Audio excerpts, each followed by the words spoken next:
नवरा बायकोची भांडणं लागली होती.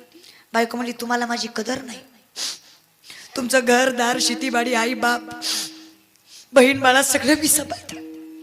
बाया काय बोलतील भरोसा. आणि प्रत्येक बाई प्रत्येक भांडणात प्रत्येक नवऱ्याला प्रत्येक वेळा एक वाक्य म्हणते. गडी पटलं तर व्हाय म्हणा. बायकांचं भांडणातलं ठरलेलं वाक्य मी हाय म्हणून टिकले. अय गडी खरं आहे का नाही? काय म्हणती बायको? मी हाय म्हणून.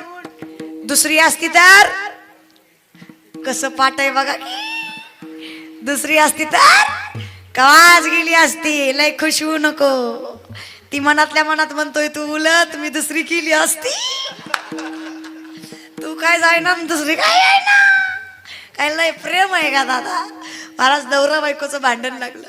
बायको म्हणली तुम्हाला माझी कदरच नाही, तुमचं सगळं मी सांभाळते. काय काय सांभाळू. नवरा म्हणला तुझ्या पाया पडतो, सगळं मी सांभाळतो, तू फक्त तुझं तोंड सांभाळ.